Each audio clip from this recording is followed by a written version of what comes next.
ce midi, encore une fois sur LinkedIn, avec le format Comment parler. Aujourd'hui, comment parler lorsque tout nous oppose. Je suis Peter Barrett. Vous me connaissez peut-être avec la chaîne YouTube Débatologie où je vulgarise comment est-ce qu'on fait pour avoir des conversations constructives dans des situations dégradées. Et aujourd'hui, je suis accompagné d'un confrère, d'un ami, de quelqu'un que j'apprécie énormément, qui est Antoine Marie. Antoine Marie, qui est chercheur en psychologie politique, aujourd'hui à l'Institut Jean-Nico. Je- Aujourd'hui, à l'Institut Bientôt à Sciences Jean-Nico. Po, Ah, dans 2 mois à Sciences Po. voilà, au Cevipof à Sciences Po dans 2 mois. Je n'osais pas l'annoncer, je te laissais la perche pour que tu puisses le dire. T'inquiète, Et t'inquiète. puis, Pas de pression.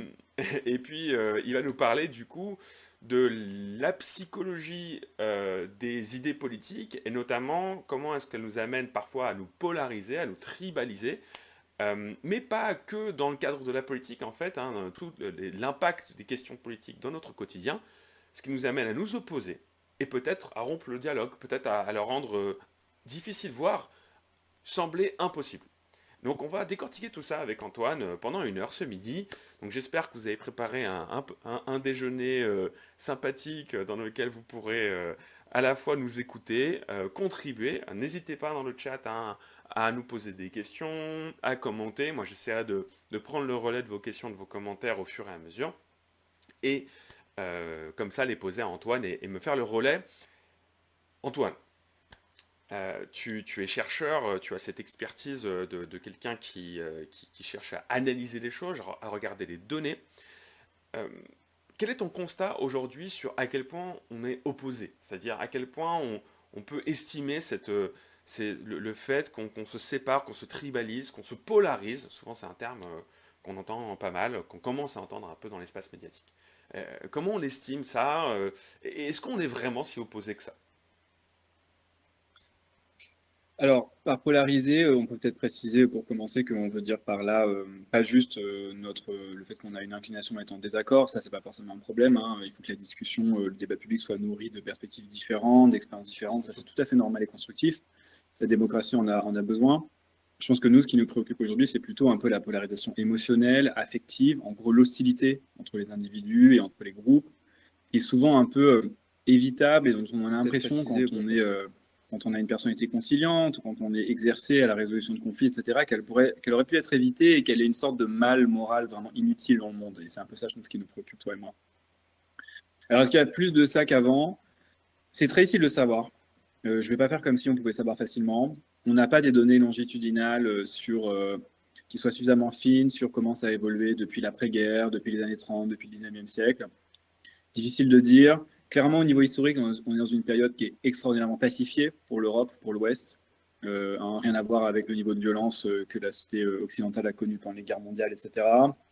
On est probablement quand même aujourd'hui moins impulsif. On a des États, nations qui régulent quand même assez mieux les conflits politiques qu'avant. Il y a très peu de violences politiques qui sont accomplies dans nos démocraties, etc. Si on compare au reste du monde, je ne sais pas moi, au Myanmar, ou est-ce que c'était les années 30, tu vois, les manifs du février 34, etc. Enfin, on est dans un monde qui est quand même très, très différent.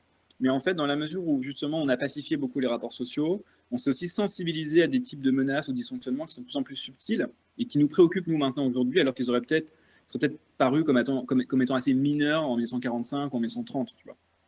Et je sais pas, par exemple, ma foi, les questions de polarisation et d'hostilité sur les réseaux sociaux, ça peut en faire partie. La question de la discrimination raciale à l'embauche, ça peut en faire partie. La question du harcèlement sexuel, ça peut en faire partie. Et c'est bien, en fait. Ça veut dire qu'on a progressé moralement et qu'on s'est sensibilisé à des causes un peu plus secondaires, un peu moins primordiales pour la survie de nous en tant qu'individus. Et du coup, voilà, on s'est sensibilisé à tout ça. Donc, si on zoome un peu sur les 30 dernières années, oui, j'ai l'impression que dans certains pays, il y a la polarisation émotionnelle qui a un peu augmenté entre, par exemple, républicains et démocrates aux États-Unis. En France, je ne saurais pas trop dire cette polarisation politique, elle a gravi. Je ne connais pas trop bien les données. Je pense que si c'est le cas, c'est des petits effets. C'est pas marquant. C'est plutôt qu'on s'y est sensibilisé. Hmm. Et les réseaux sociaux semblent y avoir un peu contribué quand même, parce qu'ils propulsent des punchlines, des posts en 280 caractères, parfois pas très pédagogiques, un peu hostiles, à très grande échelle, et ils permettent à des milliers de personnes, des millions de personnes d'être touchées instantanément par des messages potentiellement un peu hostiles ou un peu clivants. C'est d'ailleurs intentionnel de la part d'un certain nombre d'agitateurs, d'influenceurs, de théoriciens du complot ou juste de politiciens qui aiment bien créer du buzz. Et donc, ça oui, c'est quand même un peu une donnée nouvelle, dans le sens où avant, on n'avait que les médias un peu traditionnels, je sais pas moi, des sites internet d'institutions médiatiques officielles comme, je sais pas moi, Le Monde, Libération. Maintenant, on a les apps et on a Facebook et Twitter qui viennent nous appeler de leurs notifications à chaque heure de la journée. Avant, on n'avait que la télé et la radio, et maintenant, on a potentiellement une exposition à des messages clivants politiques un peu en permanence. Et ça, c'est quand même une donnée nouvelle. Mais j'aurais pas envie de donner l'impression à tes Ouais. auditeurs et auditrices que tu vois, la polarisation, la tendance au conflit politique et moral, c'est nouveau. Non, ça c'est dans la nature humaine, on a toujours été comme ça. On a probablement évolué un peu ces prédispositions-là et on va probablement y revenir, j'imagine. Et c'est pas une donnée nouvelle de la postmodernité ou des réseaux sociaux, c'est dans la psychologie humaine depuis toujours. Et à la limite, on a beaucoup progressé en termes de régulation du conflit, en termes de rapports hors ligne, politiques, etc. Il y a beaucoup moins de violence politique qu'avant, beaucoup moins de pauvreté aussi, beaucoup moins de violence de la société. Mais par contre, il y a cette espèce de nouvelle immersion du digital et des réseaux sociaux qui réintroduit un peu de l'hostilité ordinaire, peut-être, et de la division. À des moments, on aurait préféré ne pas qu'elle arrive. Les récits du début de l'Internet, des années 2000, étaient Hmm. très optimistes. On va créer une agora pacifiée, tout le monde va pouvoir débattre, etc. Le printemps arabe de 2011, c'était un peu ça aussi. Oh waouh, les réseaux sociaux permettent l'émancipation des peuples du joug dictatorial. Ça va créer une espèce de rationalisation du lien social et une diffusion des valeurs de la démocratie libérale, etc. C'est pas forcément faux. C'est vrai que les réseaux sociaux sont un facteur de libération, mais ils peuvent être aussi un facteur de division dans les démocraties qui ont déjà ce privilège du free speech, de la liberté d'expression et cette liberté de diffuser des messages à qui veut les lire, à qui veut les entendre sur son réseau Twitter, X ou Facebook, par exemple. Ouais, là, c'est hyper intéressant ce que tu dis, avec un discours un peu pinkerien de Steven Pinker. Un peu. Au final, bah, c'est pas si mal, les choses se passent plutôt bien, et tu as tout à fait raison de le souligner, je pense que c'est très important, surtout qu'on commence à voir émerger un phénomène un peu performatif des discours autour de la polarisation, c'est-à-dire plus on dit qu'on est polarisé, plus il y a un peu un effet Pygmalion, hein, donc plus on a peur de la polarisation politique, et donc je pense que c'est très bien de commencer ce live par ça en disant... euh, c'est une feature de l'évolution des systèmes culturels humains et ça a des raisons ancrées du coup dans les stratégies évolutionnistes. On pourra en parler un petit peu. Donc il y a des raisons pragmatiques tout à fait légitimes à ces phénomènes. Et en plus, ils sont plutôt amoindris aujourd'hui parce qu'il y a des effets de bord très très grands, des génocides, des guerres, des conflits politiques qui vont complètement à l'encontre de notre capacité à coopérer et donc à satisfaire les besoins des humains dans nos sociétés, à se reproduire, etc. Et donc aujourd'hui, on voit bien que on est plutôt sur la courbe haute, hein, la partie haute de la courbe de cette capacité à coopérer, avec peu de violence politique, peu de conflits. Ce qu'on observe par contre, en effet, c'est plus de sensibilité et aussi peut-être une évolution récente. Là, je vais un petit peu à l'encontre de ce que tu viens de dire. Par exemple, on a tous vu cette courbe sur les réseaux sociaux hein, des jeunes Coréens et Coréennes se séparer politiquement avec les Coréens de plus en plus de droite, les Coréennes de plus en plus de gauche. On voit des courbes Ouais. similaires en Europe, aux États-Unis. On voit aussi quand même qu'il y Polarisation a dans les cercles. ouais, et on voit aussi qu'il y a quand même un appel à la violence politique qui augmente légèrement depuis quelques années, notamment depuis 2016 et l'élection de Trump et le Brexit. Et moi, j'appelle plutôt ça, c'est ce que je disais d'ailleurs hier dans le live avec toi sur la tronche en biais, parce que oui, on fait des lives tout le temps avec Antoine, et on était hier sur la chaîne YouTube de la tronche en biais pour parler d'un sujet très similaire. Mais aujourd'hui, on va le relier à des contextes aussi un peu plus professionnels. Mais en tout cas, voilà, comme on le disait un petit peu hier aussi, c'est quand même quelque chose qu'on peut observer, pas que sur les réseaux sociaux, où il y a une justification de la violence politique qui est légèrement grandissante, où il y a une incertitude quant à l'avenir qui est de plus en plus importante, et donc un tribalisme qui s'ensuit, qui est tout à fait logique en fait. Hein. C'est bah, je veux préserver mes, la satisfaction de mes intérêts légitimes et donc j'ai peur de perdre et donc je Ouais, ouais. me raccroche à mon groupe. Ce qui Oui, puis explique aussi d'ailleurs ouais. les tentations guerrières des Poutine, et etc. Hein. C'est-à-dire, en fait, face à l'incertitude, on voit aussi une augmentation des conflits internationaux et c'est ce qu'on observe depuis Ouais, quelques temps. ouais, ouais. Oui, puis c'est important de comprendre qu'il y a une espèce de causalité un peu cyclique ou circulaire entre, tu vois, plus tu vis dans un environnement où les médias et tes politiciens te racontent qu'il y a une grande menace extérieure qui pèse sur les groupes nationales, etc., plus ça donne des raisons aux gens rationnels, des bonnes raisons de penser effectivement que l'environnement est menaçant, même si c'est de la propagande politique et que c'est exagéré, mais les gens, au niveau cognitif, vont penser qu'il y a de la menace. Et du coup, ça va activer un peu leurs tribal switches dans leur esprit parce que ça donne une raison de faire de la coopération à l'échelle du groupe pour combattre cette menace extra-groupe, tu vois. Ouais. Donc, là, une des conditions qui active toujours un peu le tribalisme, c'est logique de groupe, et du coup, c'est logique d'affrontement in-group versus out-group, avec une détestation des ennemis, etc. C'est la perception de la menace. On a évolué des réflexes de coopération intra-groupe pour parer à la menace des autres groupes rivaux qui nous veulent du mal.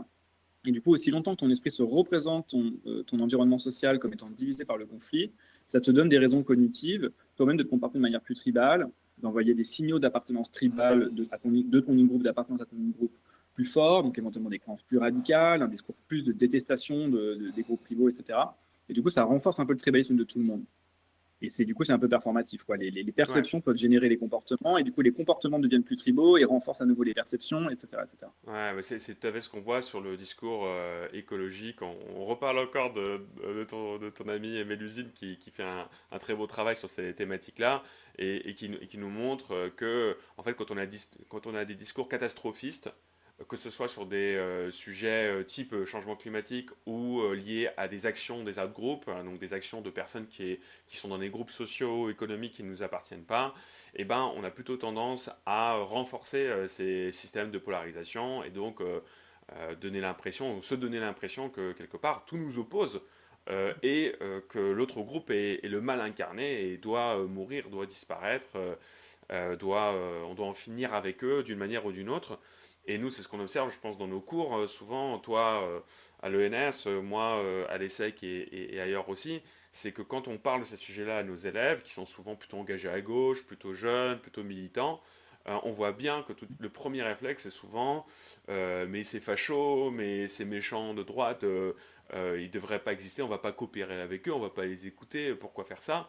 Et on voit que quand Ouais, on pousse un petit peu la réflexion, très vite on arrive à une justification de la violence politique assez évidente qui en va fait, très hein. vite. Ouais. Ouais. Ouais, qui va très vite. L'esprit humain ne demande que ça, hein, quelque part. Et même dans des contextes sociaux très très riches, pacifiés, comme l'Europe de l'Ouest en 2025. C'est vraiment triste. Mm. Un truc que j'ai envie d'ajouter tout de suite, pour comme ça c'est fait, Ouais. c'est que donc on peut donner un peu peut-être deux axes possibles à cette injonction à faire gaffe à la polarisation. D'un côté, il va falloir sensibiliser tes auditeurs, tes auditrices au fait que on surestime un peu trop l'hostilité des groupes d'en face, et du coup, en ce sens, on fait une erreur. Souvent, la raison la raison que les gens se donnent pour détester les fachos, etc., c'est qu'ils pensent vraiment que c'est des gros fachos horribles. Et en fait, quand tu parles avec ces fachos, souvent, ils sont un peu moins fachos que ce que tu crois. Ça, c'est une première leçon. Et la deuxième, c'est que même si tu penses que les fachos sont des putains de fachos, il y a probablement des politiques publiques dans la société qu'il va falloir arriver à mettre en place sur une base totalement consensuelle parce qu'en réalité, elles nous bénéficient à tous. Et ça, c'est vraiment important de s'en souvenir. Par exemple, Macron, une de ses adresses, j'imagine, au début de la pandémie de Covid, c'est qu'il a réussi à déployer des politiques de confinement qui étaient quand même une bonne idée pour sauver la santé publique. Et il a consulté les chefs de parti, y compris Marine Le Pen, qui était évidemment sa grande rivale. Et tout le monde lui a concédé que oui, j'avoue, là, ce serait quand même bien pour le bien commun que tu prennes une décision qui soit un peu responsable, un peu paternelle, un peu régalienne de protection de tout le monde. Voilà. Alors, bien sûr, ça n'arrive pas souvent, ces opportunités-là. Il n'y a peut-être pas beaucoup de politiques qui sont vraiment, vraiment dans l'intérêt de tout le monde, mais il en existe et il faut essayer de les débusquer, il faut essayer de Mm. les reconnaître. Il ne faut pas faire de l'obstruction systématique et s'abandonner à cette tendance à contredire ton opposition politique juste parce que c'est l'opposition qui le dit. Ouais. Il y a des choses qui sont effectivement mutuellement bénéfiques et c'est là que l'esprit un peu partisan, polarisé, hostile, contre-productif, vraiment, je pense, peut créer des très, très graves dommages à la société. La nécessité de se coordonner tous pour parer au changement climatique, c'est un autre bon exemple, je pense, de coordination à grande échelle. Il faut absolument arriver à mettre sur pied, malgré nos désaccords moraux, etc. Ouais, mais là tu mets le doigt, je pense, sur un premier axe qui répond à la question de ce live, hein, comment parler lorsque tout nous oppose. Un premier axe, c'est trouver un objectif commun. Alors il y en a certains qui vont le symboliser par un ennemi commun. Ça peut avoir des vertus dans une certaine mesure, avec toujours un risque qui est que bah, si l'ennemi est un humain, du coup on retourne dans une dynamique de polarisation quand bien même il est commun. Mais si l'ennemi commun est en effet un grand enjeu pour l'humanité, type le changement climatique ou type un virus, en effet, ça nous permet de sortir de cette dynamique d'opposition entre humains et de s'accorder sur cet objectif qu'on partage tous.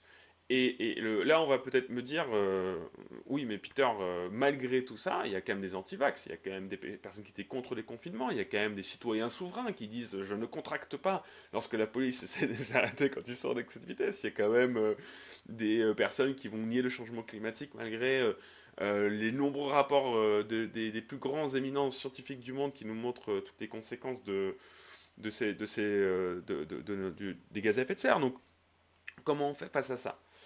Comment on fait lorsque, même quand on met sur la table ces grands enjeux communs, on- ça semble encore plus renforcer les oppositions. Qu'est-ce que tu en penses de ça, de cette dynamique entre l'intérêt qu'il y a à mettre en avant un objectif commun et ce qui semble être parfois une création nécessaire d'opposition à cet objectif commun? Quelque part, il y a bien un groupe qui va finir par se former contre cet objectif commun, même s'il est marginal. Est-ce qu'on l'accepte? Est-ce que c'est OK de vivre avec ça? Est-ce que, tu vois, qu'est-ce que tu penses de cette dynamique-là, toi? Alors, je suis pas sûr d'avoir 100% Ouais. compris ta question, mais si tu me demandes, si ta question c'est est-ce qu'il est vraiment nécessaire pour la vie publique qu'on ait du conflit ou de la tension ou de l'opposition morale et politique, je suis mitigé. C'est-à-dire qu'il faut il faut des désaccords épistémologiques, il faut des croyances différentes et des connaissances différentes et des expériences différentes pour avoir un débat dans lequel les pas si bons arguments sont corrigés par des meilleurs, dans lesquels on a une espèce de rapport un peu plus exhaustif et moins biaisé à l'ensemble des conséquences d'une politique, etc., etc. Mais l'hostilité, je pense qu'elle n'est jamais souhaitable. Je pense qu'il faut toujours essayer de promouvoir une capacité à s'écouter, à s'entendre, etc. Enfin, les scientifiques, ils sont jamais des meilleurs scientifiques parce qu'ils s'engueulent et parce qu'ils sont hostiles les uns aux autres. Ils sont, au maximum, ils sont en désaccord et cette espèce de système de contradiction par la publication successive, de revues par les pairs, etc., permet de générer de la connaissance et de monter en rationalité collectivement et de corriger des vues fausses, etc. Mais je pense que l'hostilité n'est jamais souhaitable. Je pense que l'hostilité est vraiment une espèce de, dans le monde moderne, elle est un sous-produit de notre cognition et il faut juste la combattre à tous les niveaux tout le temps. Idéalement, idéalement. En pratique, ce serait difficile. Ouais, Je mais réponds à ta question un peu ou pas? ouais, ouais, je pense que indirectement, tu as répondu, donc du coup, j'essaie de l'intégrer à ce que j'essaie de dire. En gros, là, ce que tu nous dis, c'est que, bah, enfin, dans le framing de ma question, c'était, en gros, même quand on trouve cet objectif commun qui nous rassemble, on voit qu'il y a quand même des dissensus qui vont se créer, malgré cet objectif commun. Ouais, Mais toi, ce que tu nous dis, c'est ouais. que, bah, en fait, ce dissensus, il est assez sain, il est presque nécessaire à la résilience des systèmes complexes avec beaucoup de monde et des opinions différentes. Par contre, il ne faut surtout pas que ça devienne une bonne raison de faire de la violence politique ou une bonne raison d'opprimer le droit à la parole, le droit à l'expression, les libertés individuelles, etc.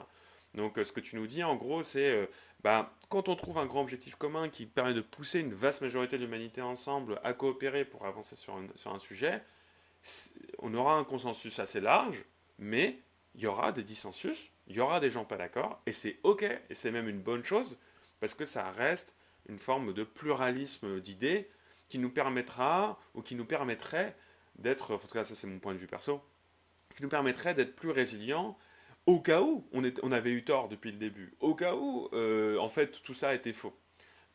C'est l'intelligence collective qui veut que des petits groupes marginaux, parfois de temps en temps, vont avoir raison et leur existence a cette utilité-là, au Ouais. sens presque évolutionniste du truc. Hein, cette diversité culturelle et épistémique, donc la diversité des vécus qui fait qu'on n'arrive pas aux mêmes conclusions à partir des mêmes données, et ben, ça nous permet d'être plus résilient face à la complexité du monde et notamment la surprise parfois d'avoir complètement tort alors qu'on pensait qu'il y avait un grand consensus sur une thématique. Et en ce sens, Je du pense coup, que même face à des antivax dans une crise sanitaire, être respectueux à leur égard, les compter dans le débat public tout en les considérant à leur niveau, c'est-à-dire à la petite échelle de représentation qu'ils représentent, c'est vertueux, quand même. Ça fait partie de ce qui permet une belle démocratie et un bon débat public. Ouais. Oui, enfin, je pense que ça arrive presque jamais dans les démocraties relativement pacifiées, modernes, européennes, que un autre groupe politique constitue vraiment une menace existentielle pour soi. Euh, bon, on peut en débattre, hein. C'est sûr qu'il y a des manifs d'extrême droite, donc on peut trouver qu'elles sont l'objet de la complaisance de certaines branches de l'institution policière, etc. Je suis d'accord. Mais globalement, c'est pas pareil que la montée en force des SA et des SS dans la manne des années 30. Et du coup, il vaut mieux garder des contacts avec ces gens-là, ne pas les déshumaniser complètement et essayer de garder un lien de confiance, un minimum ou moins de communication pour, bah, si possible, les faire changer d'avis. Hmm. Et ça, c'est un truc que les gens ont du mal à conscientiser parce que notre esprit, il est tellement façonné pour la compétition intergroupe, pour le tribalisme, etc., que on est très prompt, on est très rapide à s'imaginer que telle idée dangereuse ou tel parti qu'on n'aime pas politiquement est une menace existentielle, physique, menace d'annihilation, etc. Et tout de suite, ça active du coup cette espèce de psychologie du conflit à somme nulle, de l'opposition systématique, de la diabolisation, qui en fait souvent ne fait qu'escalader le conflit et empire les rapports sociaux, quoi. Hmm. Bon.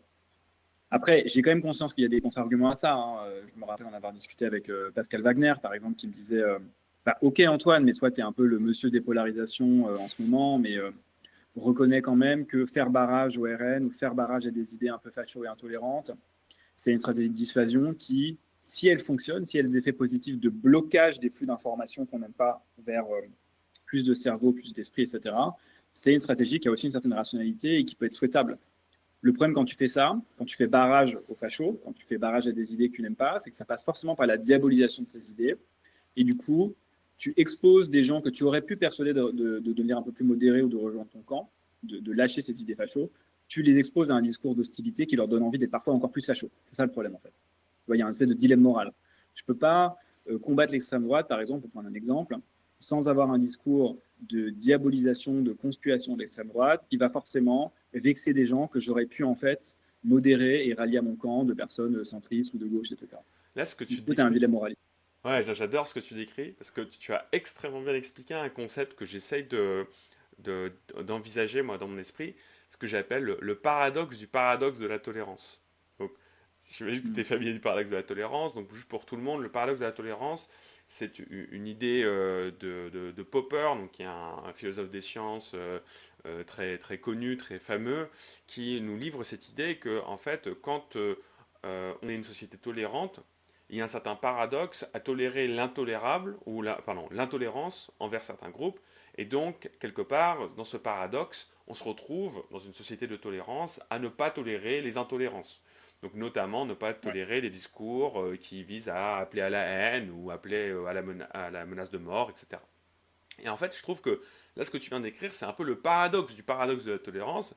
C'est que au sein de ce paradoxe, il y en a encore un autre, qui est que bah, quand on fait cette suppression du discours, quand on dit ouais, quand même, on va vous empêcher de parler de ça, on va quand même ne pas autoriser ce type de discours-là, et ben, en fait, on renforce ce discours dans une certaine mesure.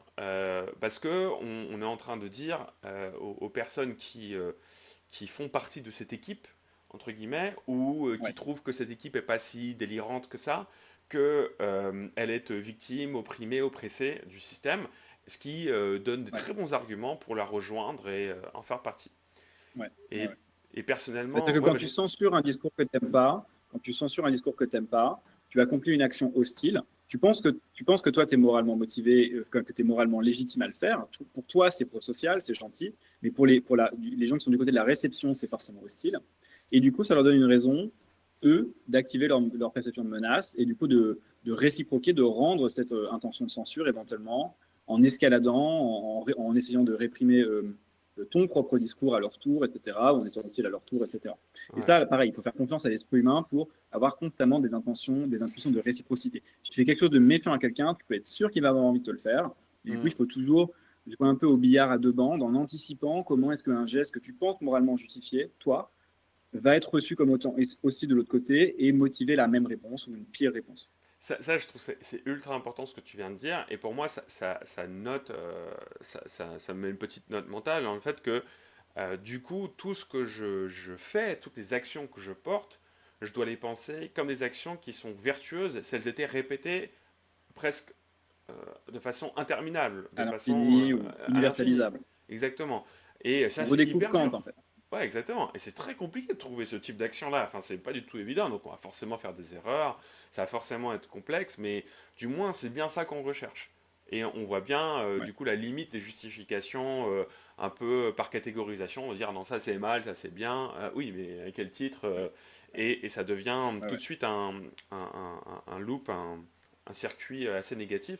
Ça me fait penser d'ailleurs à une preuve que j'estime exister de ce problème du paradoxe de la tolérance, qui à mon sens justifie qu'on ne soit pas aussi limitant, enfin qu'on ne limite pas autant la liberté d'expression, c'est que beaucoup de personnes dans l'espace médiatique français, par exemple ces dernières années, ont parlé de la Belgique et de son fameux, euh, comment ils ont appelé ça déjà, euh, en gros l'interdiction de parler des idées d'extrême droite sur les plateaux télé. Le fait en anglais on Mhm. appelle ça le deplatforming, en gros c'est le Ouais. cordon sanitaire, c'est Le ça, le cordon terme. sanitaire C'est ou un truc ça, comme ça, un peu, quoi. exactement, un cordon sanitaire, le fait de ne pas autoriser les personnalités d'extrême droite à aller sur les plateaux télé.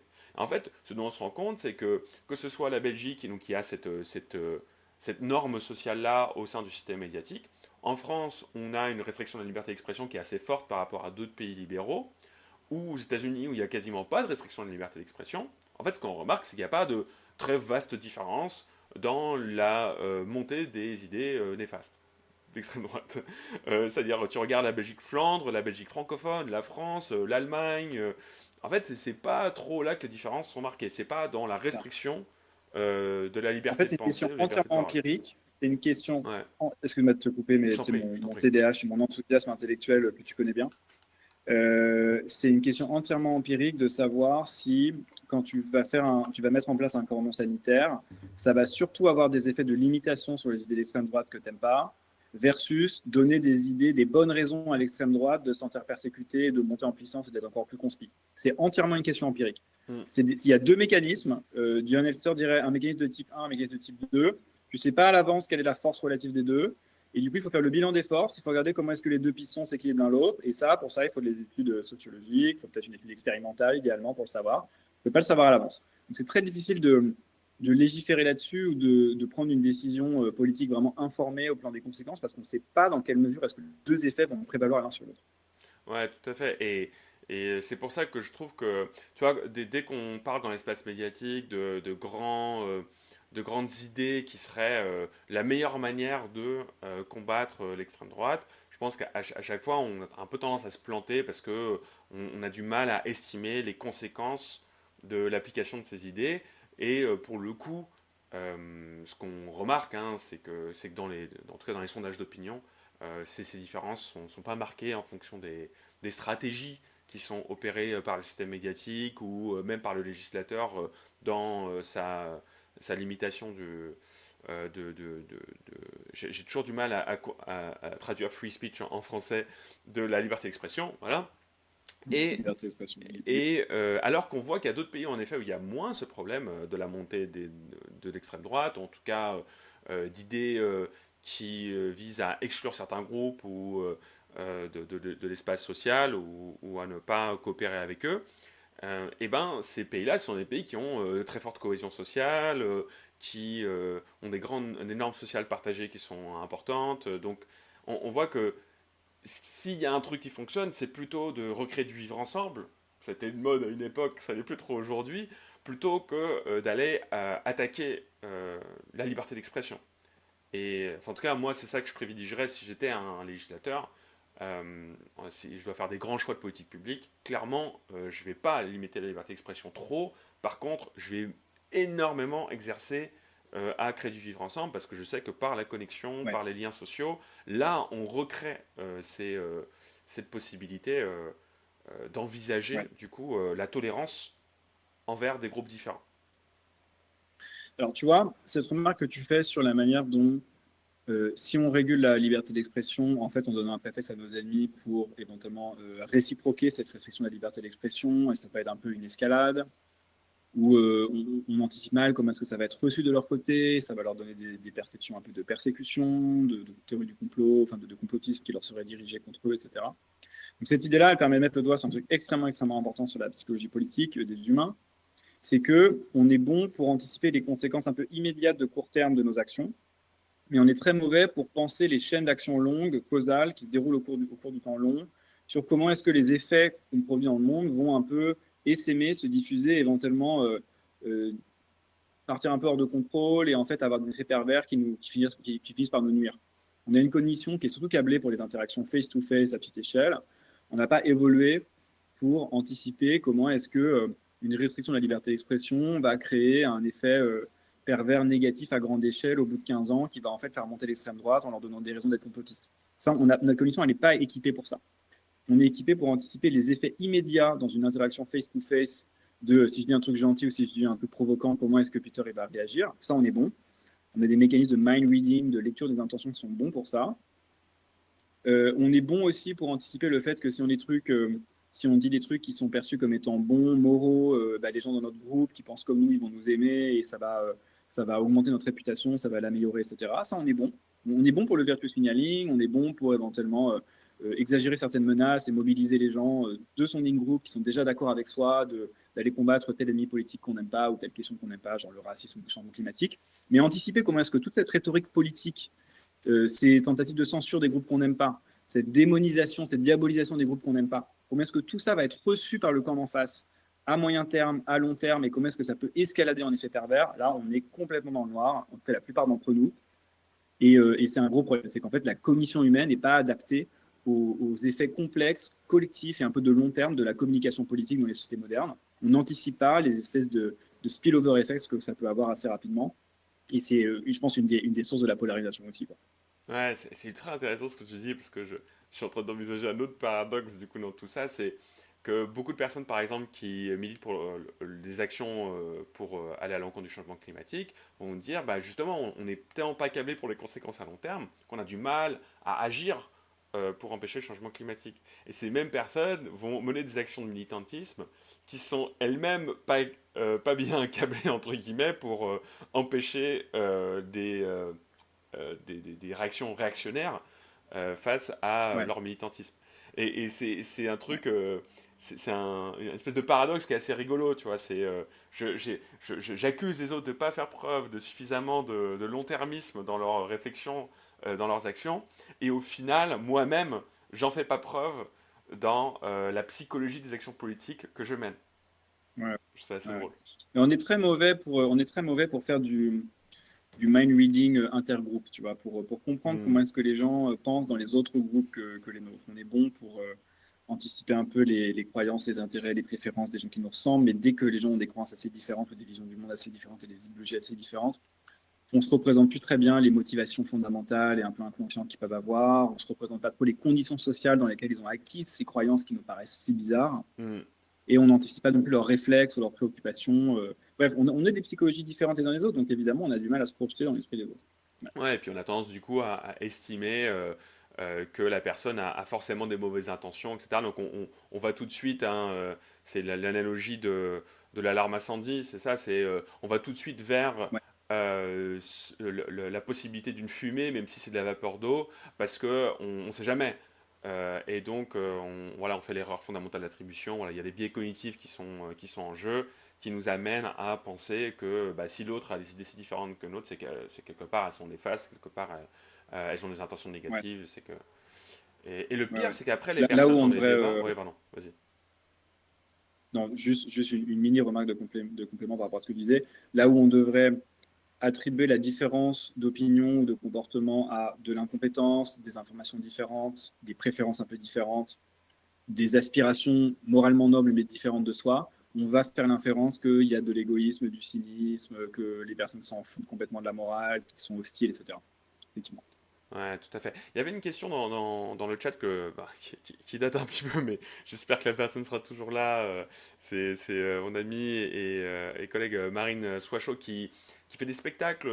D'ailleurs, je profite de faire un petit coup de pub, hein, qui fait des spectacles sur le féminisme qui sont super intéressants et notamment pour sensibiliser les personnes à ce que sont les actions du quotidien qui peuvent amoindrir la position des femmes dans la société et qui peuvent être sexistes, en fait, tout simplement, dans toutes les petites actions du quotidien. Elle a aussi un podcast sur le sexisme et d'ailleurs d'autres formes d'oppression systémique. Elle ne parle pas que du sexisme dans son podcast, très très intéressant. Donc c'est les chroniques du sexisme ordinaire, le podcast. Un petit coup de pub pour Marine, que j'apprécie beaucoup, qui sort un livre aussi, qui vient de sortir un livre, chez Pearson, sur le sexisme en entreprise. Donc allez l'acheter, appelez Marine si vous voulez faire un truc dans votre entreprise sur ce sujet-là, elle est géniale. Elle nous pose une question. Elle nous dit quel est votre avis sur les masculinistes qui portent des discours clairement contre le droit des femmes? En gros, qu'est-ce qu'on fait, si je crois comprendre la question de Marine, qu'est-ce qu'on fait face à des gros mascus qui nous disent de toute façon les femmes c'est fait pour rester à la maison, de toute manière il y a des raisons biologiques aux différences entre hommes et femmes qui déterminent leurs rôles sociaux et faut arrêter d'aller au-delà de la question biologique. Voilà. Comment on fait face à ce genre de discours? Est-ce qu'on engage la conversation? Est-ce qu'on limite la liberté d'expression? Voilà, qu'est-ce que tu en penses, toi, Antoine? C'est une question un peu pratique, hein, mais qu'est-ce que tu en penses? C'est une question pratique qui est terriblement difficile, qui est un petit peu quand même en dehors de ma zone de compétence, au sens où je n'ai pas énormément étudié la psychologie des masculinistes, même si la question des rapports entre les sexes m'intéresse beaucoup et que j'y cogite pas mal. Je pense qu'il faut toujours essayer de maintenir un lien communicationnel avec ces gens, parce que bien sûr leur idéologie de haine des femmes est totalement nauséabonde et absurde, etc. Mais il faut quand même toujours maintenir un peu une perception de commune humanité pour pas donner des raisons encore plus aux gens de s'isoler, encore plus de se fermer à des sources d'informations qui pourraient les rendre un peu plus nuancés. On a quand même pas mal d'exemples d'anciens incels et tout qui se sont déradicalisés, qui ont arrêté d'être des gros misogynes et qu'on finit même par se trouver des meufs et qui ont maintenant un discours très apologétique. Il y a un super documentaire d'Arte sur les masculinistes en France avec un personnage principal qui témoigne beaucoup de comment est-ce qu'il était tombé dans une idéologie un peu d'extrême droite mascu et comment il en est complètement sorti. Et c'est super, super touchant et c'est un super docu.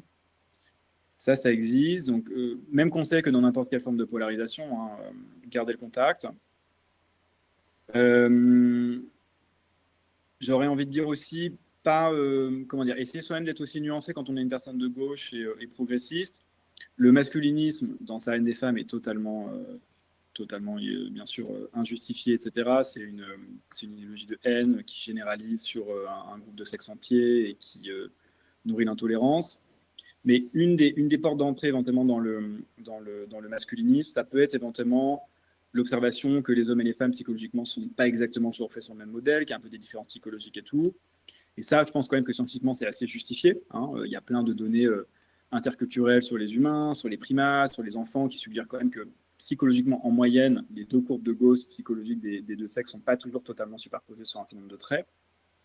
Motivation au care, Big Five, prise de risque physique, etc., etc. Évidemment, à aucun moment, ces observations descriptives, elles n'ont aucune conséquence idéologique en termes de les femmes à la maison, etc. Non, c'est juste qu'on a des petites préférences ou des petites différences d'aisance avec certaines tâches, etc., qui peuvent nous différencier en moyenne, mais à aucun moment, c'est une raison normative de dire un sexe va être opprimé, ça va sans dire. Les faits descriptifs n'ont pas d'implication morale.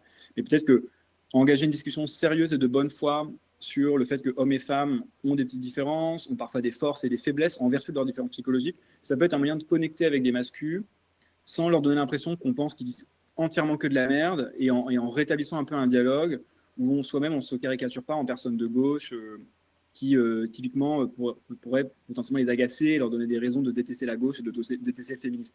Je ne sais pas. Moi, ce serait un peu mon take, Ouais, ouais. peut-être, si j'avais un tonton ou un cousin un peu mascu. J'essaierais de lui dire, je suis d'accord avec toi, frérot, que parfois, dans la gauche féministe, il y a un peu une espèce de position un peu ardoise vierge, blank slate, qui n'est pas très justifiée par la science. Les gens se sentent légitimes de la véhiculer pour affirmer l'égalité entre les sexes, etc. Et moi, je suis d'accord que c'est pas nécessaire. On peut reconnaître qu'on est un peu différents et un peu complémentaires, tout en étant parfaitement égaux, et tout en voulant poursuivre un agenda de libération féministe et féminine. Et peut-être que ça peut être une porte d'entrée un peu sobre, un peu saine avec certains masculins. Mais très honnêtement, je ne sais pas. J'ai jamais discuté avec des masculins, donc je ne sais pas très bien. Mais voilà, essayez d'avoir une discussion dans laquelle il y a un rapport égalitaire, un respect mutuel, une écoute pour certaines revendications masculines ne sont pas forcément absurdes, même si parfois elles peuvent être exagérées, et essayer de voilà, de pas couper la communication. Ce serait un peu Hmm. ma recommandation. Mais encore une fois, je suis pas spécialiste des mascus et Ouais. de la manosphère, donc c'est à prendre avec un grain de sel. Non, mais en même temps, ce que tu décris là, c'est quand même lié à des études pas, tu vois, qui sont pas spécifiques à des thématiques et qui ont prouvé leur efficacité. Donc la théorie du contact que tu mentionnes indirectement au début, c'est-à-dire Ouais, on ouais, préserve les liens sociaux avec la personne. Pourquoi? ouais. Bah, tant qu'elle ne, tu vois, que ça nous empêche pas de vivre que d'avoir le lien avec cette personne. Hein. Si ça devient une contrainte sur notre vie que de préserver ce lien, on est évidemment en bon droit de se séparer. Mais s'il n'y a pas de contrainte sur notre vie à préserver ce lien, bah, autant le préserver parce qu'on sait très bien que quand on préserve ces liens, lorsqu'on crée du contact avec les gens, on a plutôt une baisse des préjugés qu'une augmentation des préjugés. Donc là, ça c'est l'hypothèse de contact et la façon dont elle a été prouvée dans la littérature. Ensuite, tu nous parles d'un deuxième truc qui est que en faisant grâce de certaines observations qui sont vraies scientifiquement et qui malheureusement sont souvent utilisées pour justifier des positions normatives avec lesquelles nous on serait en désaccord, et ben en fait Ouais. je montre là mon honnêteté intellectuelle, je fais acte d'humilité, je montre ma vulnérabilité aussi, ce qui a plutôt tendance à amener l'autre à son tour à l'être aussi. On peut aussi aller plus loin dans cette idée, hein, quand tout nous oppose, là on est vraiment dans le cœur du sujet, quand tout nous oppose, donc on garde le contact, on montre là tout ce qui nous semble juste, on fait peut-être même l'homme de fer de la position de l'autre, Ouais, c'est-à-dire, bah toi ouais, en tant que masculin, en fait, c'est vrai que je peux te comprendre, t'es un homme, tu as l'expérience des femmes que tu as, cette expérience elle est négative, elle est difficile, et du coup tu as un vécu qui peut être assez négatif à l'égard de certaines femmes, et donc ça a forgé ta conviction, et en fait moi ça je peux comprendre. Maintenant, est-ce que je la partage cette conviction? Bah, pas du tout, parce que moi j'ai un vécu différent. Et ça va au cœur, je trouve, du vrai enjeu de faire changer les convictions, de faire changer d'avis des personnes qui sont radicalisées dans des mouvements.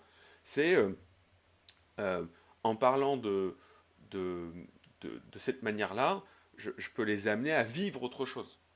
Par exemple, de dire, bah, vivons autrement les interactions humaines ensemble, et peut-être que tu verras que c'est pas comme tu penses. Donc typiquement, si moi je ouais, suis une ouais. femme et que je parle à un masculin, lui faire vivre une expérience très positive avec une féministe, de discussion constructive, d'un échange plutôt vertueux et cordial, et ben en fait, C'est tout cette bénef. expérience-là lui prouve qu'il a tort.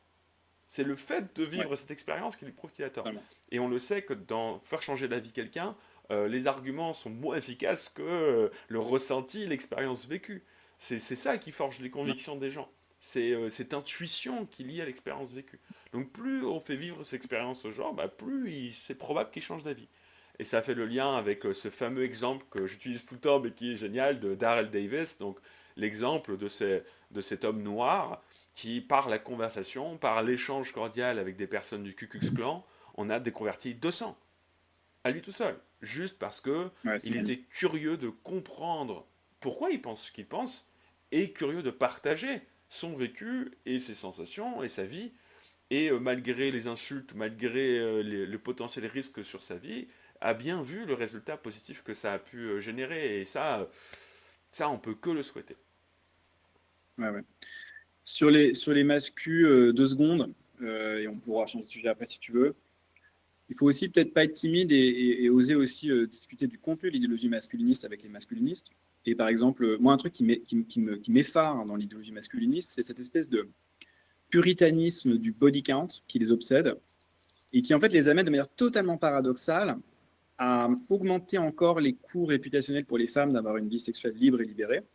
Parce que comme ils sont puritains eux-mêmes, comme l'étaient nos arrière-grands-parents cathos de l'époque victorienne, et comme ils véhiculent un peu ces normes comme ça de blâmer les femmes d'avoir eu plusieurs amants, d'avoir couché avec pas mal de personnes, etc. En fait, ils augmentent les coûts sociaux et réputationnels pour les femmes de profiter de la même liberté que eux, en tant qu'hommes, ils ont envie d'avoir.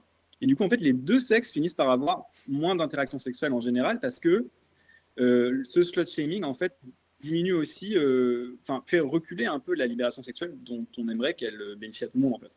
Et c'est totalement contre-productif, parce que du coup, ces hommes se condamnent par leur propre discours à être encore plus frustrés. Donc voilà, un exemple, là encore, de comment est-ce que tu vois tes petites intuitions morales proximales, immédiates, créer des effets pervers en fait à grande échelle quand elles se diffusent, qui vont potentiellement complètement contre tes intérêts militants, de sexe, politiques, moraux. Et voilà, un bel exemple de l'irrationalité humaine dans le monde moderne. Ouais, t'as décrit en quelques mots le problème de la Corée du Sud et du Japon, je pense. Ouais, C'est vraiment, non, mais c'est un vrai sujet, quoi. C'est un énorme enjeu pour ces pays-là. C'est-à-dire, c'est même plus, c'est plus marginal du tout, quoi, comme enjeu. Et le pire, c'est comme on a une capacité de rationalisation qui est assez incroyable, et ben, chacun va rationaliser, évidemment, a posteriori, hein, cette situation, de dire, tu sais, je préfère. C'est quoi, je préfère, plutôt que d'aller être avec je n'oserais pas dire le mot, mais en public, mais plutôt que d'être avec une fille qui a un gros body count, eh ben, je préfère être seul. Alors que c'est pas vrai, tu préférerais pas être bien seul, sûr. tu C'est vas avoir des évidemment faux, connexions frère. Enfin, comme sociales. n'importe qui, tu as envie d'avoir de l'intimité et ça n'a aucun Exactement. sens. Enfin, Exactement. Mais je trouve ça super intéressant. Et là, on retourne aussi dans la question de la pureté militante qui peut exister dans toutes les idéologies. Et ce besoin de ouais, pureté, qui souvent est un coût très fort pour les individus, c'est-à-dire pour faire partie du in-group, il faut que tu montres ta pureté. Et cette pureté, elle doit avoir un coût important pour toi, sinon, quelque part, elle ne montre pas grand-chose. Et donc, voilà, je vais vraiment te demander que tu exerces ce coût sur toi pour être pur, mais ce faisant, tu te radicalises de plus en plus, tu t'éloignes de plus en plus des autres groupes. Et là, on rentre dans un paradoxe, je trouve, qui est très compliqué à résoudre, qui est que comment je fais pour déconvertir quelqu'un, pour l'amener vers une pensée peut-être plus équilibrée, un peu moins extrême. Comment je fais pour faire ça, sachant que le coût pour lui est énorme, parce qu'il va perdre son groupe en fait. Il va perdre tout son environnement dans lequel il évolue, dans lequel il est célébré, dans lequel il est apprécié, dans lequel il a été accepté. Je pense ouais. aux Proud Boys, notamment aux États-Unis, qui est un groupe raciste assez connu, où on a des dizaines et des dizaines de témoignages de ce type-là, c'est-à-dire des hommes seuls qui se radicalisent, qui s'auto-radicalisent sur Internet et qui font des concessions importantes sur leur vie personnelle pour pouvoir rejoindre ces groupes sociaux parce qu'ils n'en ont pas d'autres. Et comment tu les ramènes en fait? Qu'est-ce que tu en penses de ça? C'est une question difficile, hein, Tu me balances à la figure plein de questions hyper dures. En plus, on l'a vu avec Thomas hier soir, celle-là, un peu la question de la désescalade, de comment est-ce que tu désengages des gens qui sont extrémisés, etc. Donc, il faut comprendre le mécanisme, hein. On démontre sa pureté idéologique à un groupe, à un in-group dont on veut devenir le membre, en montrant à quel point on est prêt à renoncer à d'autres choses pour le groupe, pour l'idéologie. D'accord? Donc, c'est purity test, c'est montrer à quel point tu es inflexible avec l'idéologie du groupe, c'est-à-dire à quel point tu es prêt à abandonner d'autres choses que normalement tu devrais valoriser. Donc, par exemple, je sais pas moi, voilà, tu vas abandonner la ville confortable dans laquelle tu habites et tu vas aller vivre dans les bois, dans une espèce de communauté survivaliste, ou tu vas assumer de t'engueuler avec plein de gens dans ta famille ou tes amis sur les réseaux sociaux en montrant que tu es prêt à sacrifier toutes ces options sociales au bénéfice de ton intégration dans l'in-group qui est ton but prioritaire, etc. Et une fois que les gens font ça, s'engage un mécanisme de competitive signaling, comme on dit en anglais, de signalement compétitif, où chacun essaie de rivaliser avec les autres en pureté idéologique, en montrant qu'il est capable d'être encore plus pur, encore plus radical que les autres, etc., etc. Et du coup, ça peut créer une escalade de la radicalité des comportements et des croyances à l'intérieur du groupe, effectivement. Comment on sort de là? Il faut comprendre que les gens sont réticents à se déradicaliser parce qu'ils ont investi des ressources matérielles et de la réputation dans ce processus de radicalisation. Ils ont gagné l'estime de gens dont ils veulent gagner l'estime. Ils se sont isolés socialement d'autres groupes, donc ils n'ont plus forcément beaucoup d'options en termes de sortie du groupe radical ou d'idéologie, donc pas forcément d'autres groupes qui pourraient les accueillir. On veut plus d'eux. Ils ont tout perdu, ils ont tout donné, leur maison, leur fortune, à la secte, au groupe, au parti, je ne sais quoi. Et du coup, il faut trouver des récompenses matérielles et sociales nouvelles qui vont leur permettre de faire défection par rapport au groupe radical, de le quitter.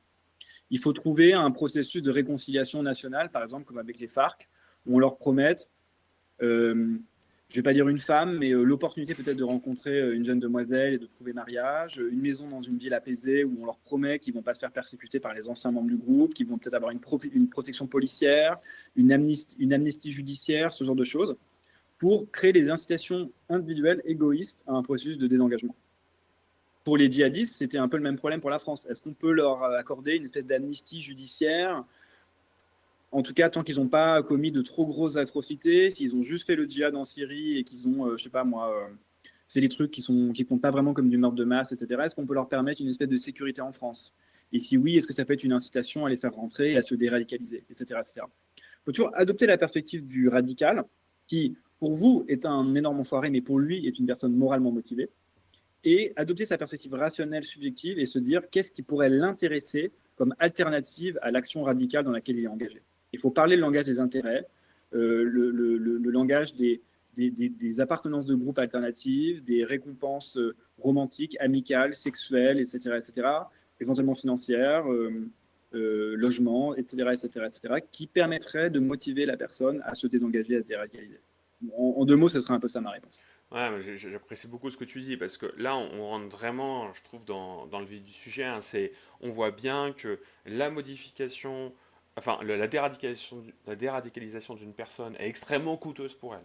Comme tu dis, elle est engagée moralement. Donc en fait, lui faire miroiter une, un- une, euh, une rectitude morale future qui serait amenée par son changement d'avis, rien à foutre. Parce que moi, aujourd'hui, je suis moral, en fait, au sein de mon groupe. Je suis hyper moral Ouais. même. Le Donc, blâme moralisant, ça marche. ça marche pas. Me dire, ah tiens, tu vas gagner à être plus moral, ça marche pas.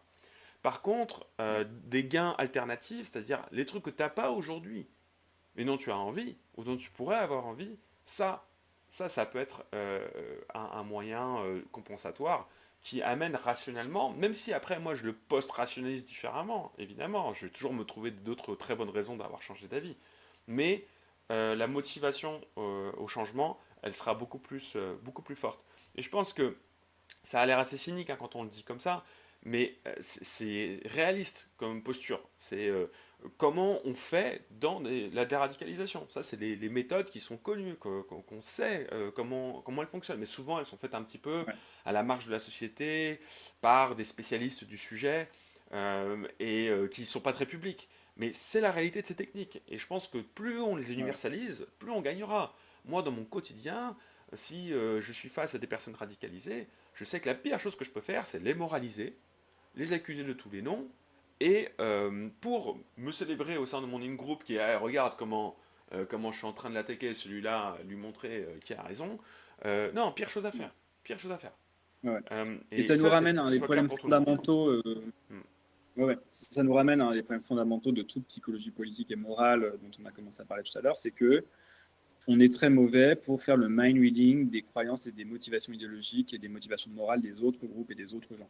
On sait que nous, on pense que nous, on est moralement motivés, on sait quelles sont nos motivations, mais on est Ouais, mauvais pour saisir la finesse des motivations des autres et pour comprendre que pour eux, subjectivement, c'est aussi des motivations morales. Ils ouais, sont tout aussi convaincus d'être des bonnes personnes que nous, on est convaincus d'être des bonnes personnes. ça c'est Et hyper tant que tu important. comprends pas ça, tu comprends rien au rapport intergroupe et à la conflictualité. Ça, c'est ultra important. Et je veux te dire, je pense que tout ce qu'on se dit là, je sais pas pour se lancer des fleurs, mais c'est rare d'entendre ce discours-là. Donc, je tiens vraiment à le valoriser. Surtout en On France. entend Très, très très rare. très peu ces thématiques-là. Donc, j'espère que celles et ceux, même si on n'est pas très très nombreux qui nous regardent, le valorisent. Et on a un public de qualité, je tiens à te dire. Parce que au-delà, Oui, oui. évidemment, de Marine tout à l'heure, j'ai Antonin Adjé, donc, qui était là au premier podcast, premier live, qui lui-même est aussi doctorant en psychologie spécialisé dans le complotisme. Et on a Kevin de Keki, que j'apprécie beaucoup, qui lui aussi est chercheur, surtout sur la thématique éducation à l'esprit critique, et qui a l'air à pas mal aller dans notre sens hein, dans ses commentaires, notamment en pointant du doigt quelque chose qui je trouve est tout à fait cohérente avec ce qu'on disait, hein. C'est l'idée que, en fait, les opinions naissent assez rarement de raisonnements scientifiques, purement d'arbitrage logique, mais la plupart du temps naissent d'expériences personnelles, de cheminements épistémiques complexes liés à des intuitions qu'on a du monde, qu'on post-rationalise. Et donc, et c'est ce qu'on voit dans la psychologie de la persuasion, hein, donc modifier ses comportements, modifier ses opinions, bah, ça a plutôt tendance à passer par ses expériences, au sens sensible, hein, c'est-à-dire faire l'expérience de quelque chose qui nous permette du coup de modifier notre paysage de ce qui est vrai à l'intérieur de notre Ouais, esprit. ouais. Et un exemple de ça que j'avais pris aussi hier dans un Trochombier, c'est les platistes qui vont au pôle sud, je crois, au pôle Nord, non, je ne sais plus de quel pôle, mais qui payent une expédition pour aller voir. Et qui disent, bah ouais, en fait, soleil 24 heures, donc j'avoue, j'avais tort. Mais tant qu'ils n'en ont pas fait l'expérience, je veux dire, ils en ont vu des vidéos, ils ont vu des scientifiques qui leur disent, ils ont vu tout. Ils ont vu des images satellites, tu vois.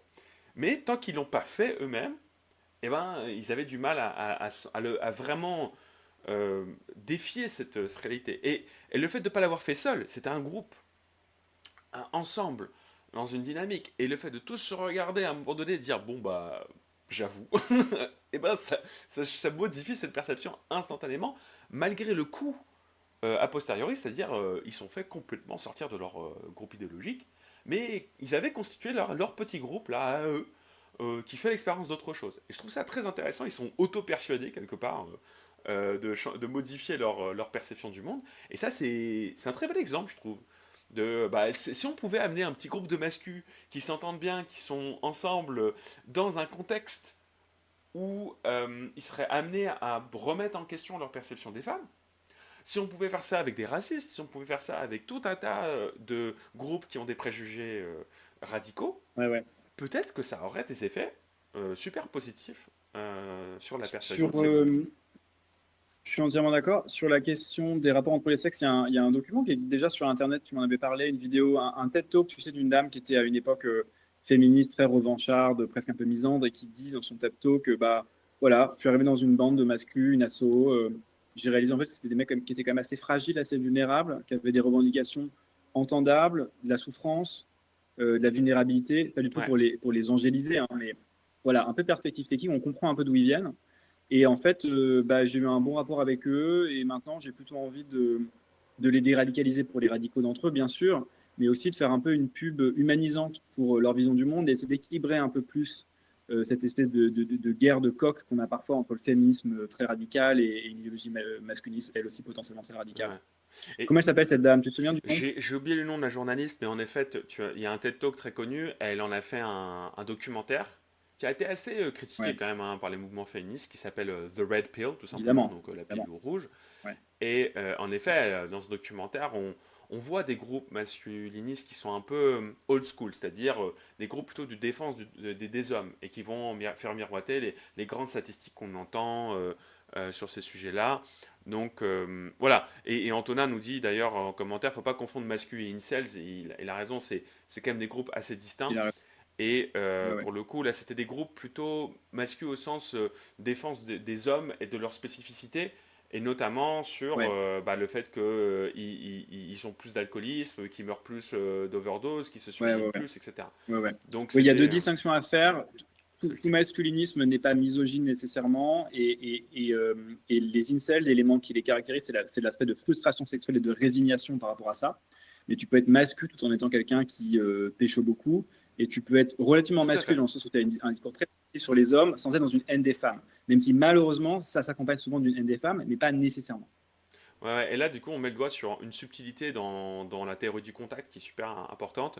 C'est ça suffit pas d'être en contact avec les personnes. Par exemple, tu disais, bah, il y a des masculins qui sont souvent avec des femmes. Je veux dire, qui fréquentent énormément de femmes. Donc comment ça se fait que là, le contact ne fonctionne pas quelque part? En fait, on voit bien que la nature du contact, elle est importante.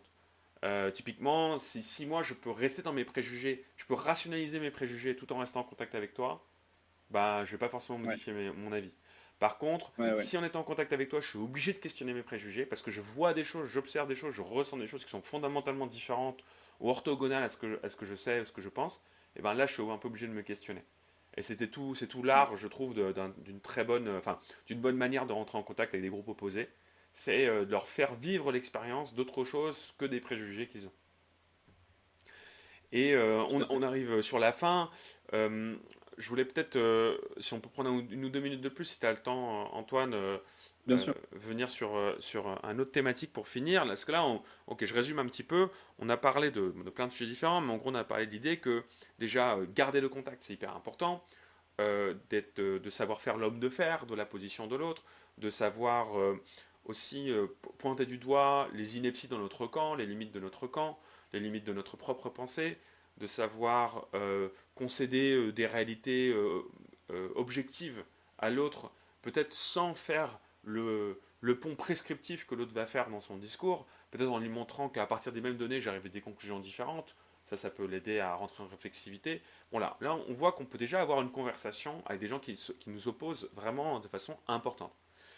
Il y a une technique qui a été utilisée ces dernières années, depuis même une vingtaine d'années, je dirais, qui est censée nous aider à limiter, voire à diminuer les préjugés sexistes notamment, mais pas que, racistes aussi, envers les personnes, qui a été très déployée en entreprise, c'est la formation au biais implicite. Donc les biais implicites, c'est quelque chose qui est avéré scientifiquement, hein, c'est un phénomène avéré scientifiquement, où en gros on mesure le fait qu'on a du mal à associer des idées positives, donc des mots positifs par exemple, ou des sentiments positifs, à certaines catégories de personnes en fonction de notre propre auto-catégorisation, notre propre identité, par exemple de race ou de genre. Et ce qu'on observe, c'est que c'est difficile pour plein de gens de cliquer aussi vite pour associer un mot positif à une personne racisée qu'à une personne blanche. Voilà. Et ça, c'est ce qu'on appelle le racisme implicite, ou le racisme invisible.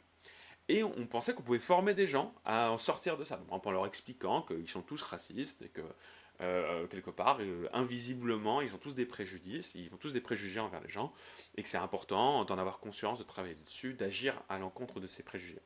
Et ce dont on se rend compte dans la littérature, c'est que malgré la réalité de ces préjugés, malgré la réalité de ce racisme implicite, eh ben, ces informations ne fonctionnent pas bien. Donc moi, c'est mon claim à moi, hein, je regarde la littérature scientifique et je vois que les formations ont plutôt des effets de backfire, ont plutôt des effets de retour de flamme, voire des effets ou des effets zéro, c'est-à-dire il y a il y a peu de personnes qui vont changer leur comportement, changer leur avis,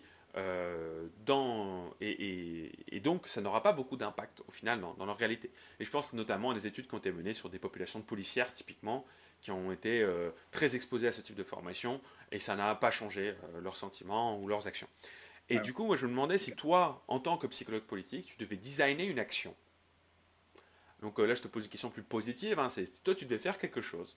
Tu devais designer une action pour amener des personnes peut-être à réduire leurs préjugés, à, euh, à vraiment aller au-devant de ces divisions pour les régler. Qu'est-ce que tu ferais? Qu'est-ce que tu proposerais? Alors, question épineuse, intéressante et pas très politiquement correcte. Sur les biais d'association implicites chez les flics américains, donc je ne connais pas forcément les études, mais je connais un certain nombre de travaux sur la catégorisation raciale dans le contexte américain. Ce qui se passe en gros, c'est que probablement, à mon sens, mais je suis ouvert à changer d'avis, c'est que notre cognition, notre cognition sociale, elle est beaucoup calibrée pour faire des observations comme globalement véridiques sur le monde social. Et si tu vis dans un monde social où il y a effectivement une forte inégalité structurelle, où les Noirs ont en moyenne beaucoup moins accès à la richesse, vivent dans des quartiers beaucoup plus pauvres, ont leurs aïeux qui n'ont pas eu le droit à faire des emprunts à la banque ou d'être couverts par les assurances, etc. Il y a une différence de revenus entre familles qui est énorme selon la couleur de peau. Et en fait, la pauvreté a tout un tas de conséquences psychologiques. Tu as moins accès à des opportunités professionnelles sympas, moins accès aux services publics. Et on sait même, en tout cas, on a des bonnes raisons de penser, que ça a même des conséquences psychologiques. Ça rend les gens un petit peu plus impulsifs, un peu plus short-termistes, un peu plus court-termistes. Et du coup, en fait, aussi longtemps que ça, c'est vrai, ça veut dire que statistiquement, il y aura un peu plus d'incivilité, un peu plus de crimes dans les quartiers plus pauvres. Et ce n'est pas un produit de la génétique, hein, c'est un produit de l'histoire, de la sociologie, de la disponibilité des ressources et de l'épigénétique. Et du coup, il ne faut pas s'étonner que les cerveaux des individus qui naviguent ce monde social avec des différences de richesse, de race, etc., enregistrent ces différences et fassent des prédictions statistiques qui peuvent être un peu vraies en moyenne. C'est-à-dire que tu vas faire l'hypothèse, si quelqu'un marche derrière toi dans la rue de nuit, que si c'est une personne noire, tu as un tout petit peu plus de chances que cette personne éventuellement te parle de manière impolie, soit un peu agressive, etc., que si c'est une personne blanche, par exemple. Donc, voilà. Il y a un certain nombre de travaux en psychologie sociale qui suggèrent quand même que les stéréotypes traquent quand même, arrivent un peu à faire des prédictions qui sont à peu près véridiques en moyenne sur le monde social, sauf si, et c'est quand même un bémol important, sauf si la source de ces stéréotypes, c'est de la propagande politique et médiatique qui n'est pas indexée sur les faits. Mais aussi longtemps que tu as une observation directe des gens, des comportements, que tu interagis effectivement avec les personnes au sujet desquelles portent tes stéréotypes, globalement, ça tend vers une espèce de correction descriptive empirique en moyenne. Ce qui ne veut pas dire qu'on ne va pas discriminer à tort de temps en temps un individu qui ne correspond pas à la moyenne. Bien sûr qu'on peut faire des erreurs. Mais en moyenne, les prédictions de notre cerveau bayésien statistique sont à peu près correctes. Donc j'aurais envie de de dire que, à mon avis, ces flics qui voilà, vont aller dans des banlieues très pauvres de New York, peut-être dans le Bronx, où il y a surtout des Noirs et des Latinos, et ensuite dans des, blancs, des quartiers blancs de Manhattan, où il y a beaucoup de riches avec une psychologie très différente, bah, évidemment que si tu leur fais un Implicit Association Test training, ils vont approuver de manière polie parce qu'ils ne doutent pas forcément d'ailleurs du fait qu'ils aient eux-mêmes des biais d'association implicites. Mais en fait, ces biais d'association implicites sont le reflet de l'environnement dans lequel ils évoluent et sont même en fait des connaissances sociologiques qu'ils ont sur leur monde social. Connaissances sociologiques qui peuvent être performatives, oui, je suis d'accord, qui peuvent amener les flics à se sentir plus légitimes, à arrêter un suspect noir ou à être un peu moins poli ou respectueux avec un suspect noir. Et tout ça peut avoir des effets qui s'entretiennent et qui sont négatifs. Mais du point de vue de la cognition individuelle, de la rationalité individuelle du flic ou de la fliquette individuelle, c'est relativement rationnel de faire ce genre de prédictions sur l'environnement social. En tout cas, ça peut l'être. Donc, c'est pas très étonnant que ces formations, c'est pas très étonnant que ces formations n'aient pas vraiment d'effets comportementaux au-delà juste un peu du Intéressant. signal antiraciste que le DRH essaie d'envoyer à ses employés, quoi. Ouais, donc si j'assume un peu, c'est genre la pertinence du signal est totalement exacerbée par le vécu des flics, quoi. En gros, eux sur le Ouais, terrain, ils voient ouais. tellement de choses qui confirment leurs stéréotypes et leurs préjugés que cette petite formation-là, ça a zéro impact sur eux. Donc ça voudrait dire qu'il Ouais. faudrait soit modifier leur environnement, les exposer à des environnements Il faut du coup différents, des modifier trucs comme ça. l'environnement, Ok, c'est ça. Et ça, ok, c'est la deuxième partie de ma réponse, j'oubliais, très important. Que faire? Eh ben, il faut réduire la pauvreté, il faut investir dans les services publics pour réduire toutes ces inégalités structurelles dont on sait qu'elles ont des conséquences sur les incentives, sur les opportunités des gens et même sur leur psychologie, parce que quand tu as de la intéressant. pauvreté, effectivement, tu as, t'as des mindsets un peu plus impulsifs, un peu plus court-termistes qui se développent. Et là, je renvoie les auditeurs, les auditrices aux travaux de Daniel Nettel, euh, Pepper, une de ses collègues, et aussi Melvin Boonfaller et un certain nombre de travaux à l'Institut Jean-Nico sur l'influence des ressources sur la psychologie et sur l'impulsivité. Hyper intéressant, super intéressant. Et j'apprécie beaucoup parce que là, comme ça semble être un chantier impossible. Mais je trouve qu'en fait, en termes de politique publique, tu peux tout à fait envisager des choses. Par exemple, en démultipliant les types d'expériences que vont vivre les policiers sur le terrain. Donc en leur disant, bah, essayer d'aller dans ce quartier-là, puis un autre quartier, puis tu vois, changer d'espace tout le long de ta formation pour pouvoir te confronter à des situations différentes et modifier du coup ta perception des stéréotypes.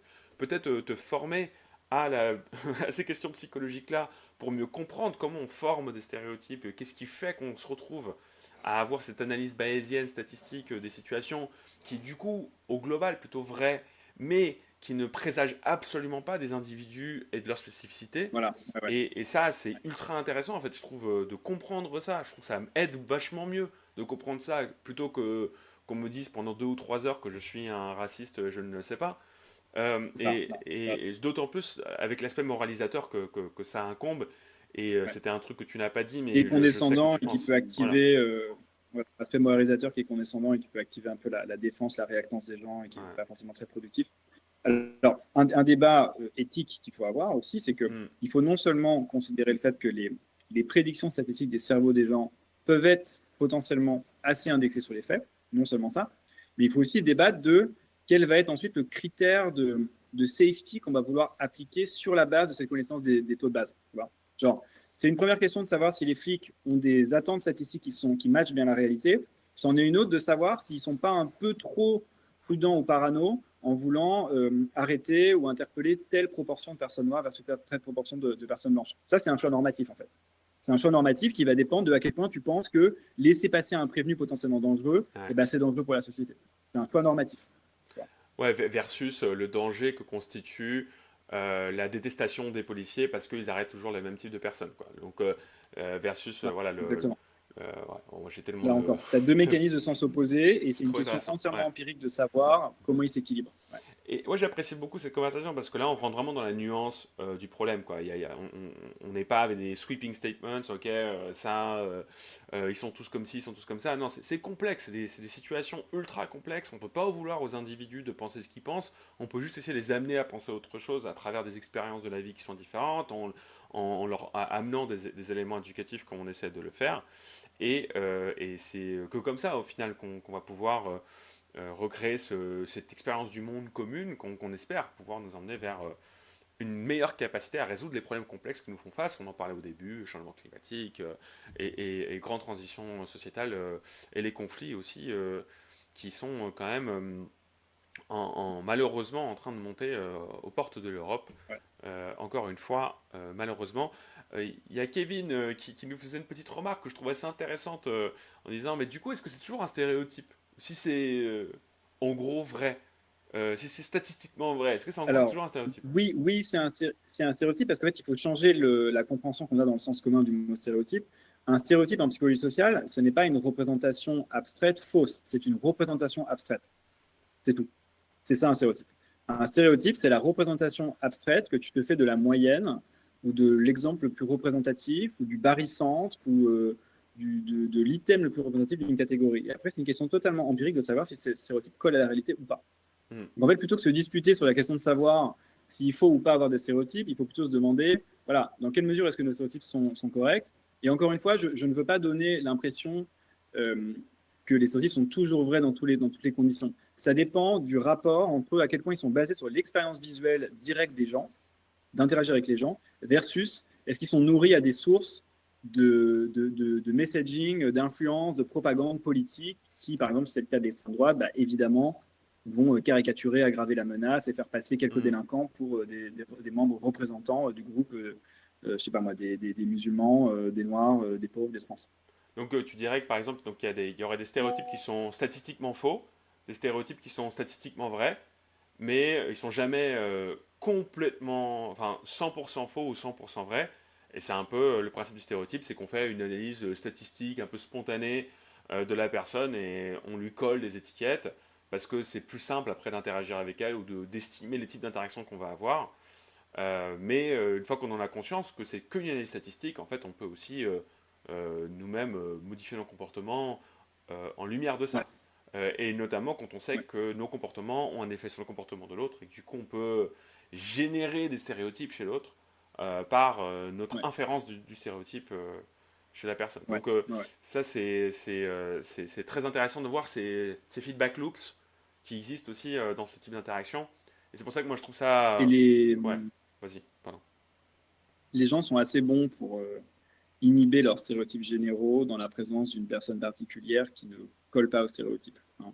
Ouais. Même les plus radicalisés du Ku Klux Klan disent à Daryl Davis, mais toi, t'es pas un noir comme les autres, toi, t'es un mec sympa. Mm, Toi, on te respecte, toi, t'es sympathique, toi, t'es compétent, t'es pas con. Tu vois. Même dans ces contextes-là, même les plus extrémistes sont capables de faire ça. mm, Et voilà, après, ça veut pas dire qu'il n'y a pas une force du stéréotype, jamais, hein. Ça peut quand même bien avoir sûr. une petite force sur la manière dont on appréhende une interaction, donc on va présupposer un certain niveau de connaissance ou de compétence à quelqu'un. Le mansplaining, ça peut exister, hein. Voilà, des hommes qui vont présupposer qu'une femme est nulle en bricolage pour réparer son vélo parce que le stéréotype, selon eux, est comme ça. Euh, Ça existe, bien sûr. Ouais.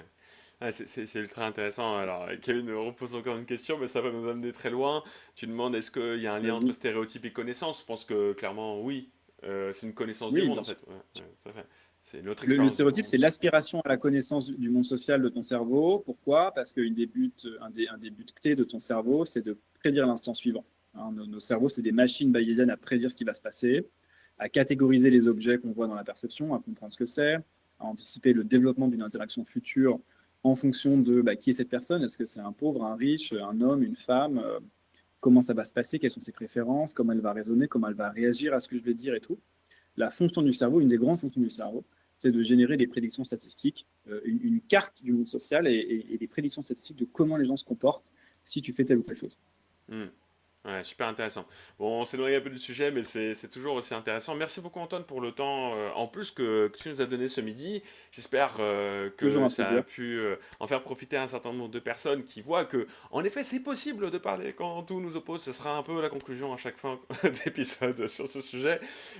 C'est possible, mais c'est compliqué, c'est pas évident, c'est difficile. Ça demande de faire beaucoup de travail sur sa propre posture, sa propre radicalité, ses propres convictions, sur sa propre humilité intellectuelle, qui est un sujet sur lequel tu as beaucoup travaillé aussi. Et ça, je trouve ultra important de le comprendre et de le vivre au quotidien aussi, de l'exercer au quotidien, parce que ce n'est pas facile. Est-ce que tu as un mot de la fin, Antoine, à 13h15, là, ce jeudi après-midi? Bah, j'aurais envie de dire que là, nous, entre nous, ça se passe évidemment exceptionnellement bien et c'est très constructif parce qu'on est d'accord sur l'essentiel et qu'on est tous les deux très curieux intellectuellement et qu'on lit les mêmes choses, etc. Et qu'on est potes. Tu m'as quand même invité à ton mariage. Mais je veux dire, la plupart du temps, c'est pas aussi civil et pas aussi constructif. Donc, je veux pas. Il faudrait pas qu'on donne l'impression un peu prétentieuse et Bien sûr. naïve que ça va se passer pour les gens aussi facilement que ça s'est passé entre nous. Évidemment, c'est pas comme ça. Mais si on a pu transmettre quelques éléments de connaissance, un peu de la psychologie du conflit, des discussions politiques et quelques petits principes un peu clés en main à essayer d'appliquer un peu plus, c'est tant mieux et je considérerais qu'on a été utile. Merci beaucoup Antoine et continuez à suivre ces lives, on va en faire un par mois, toujours avec un expert ou une experte du sujet. J'essaie d'avoir des femmes, c'est pas évident. Donc si vous êtes une femme experte de ces thématiques, sur comment parler dans des situations divisées avec des personnes qui sont différentes de nous, ça m'intéresse énormément, n'hésitez pas à me contacter. Et sur ce, je vous dis bon après-midi et bonne fin de semaine à tous.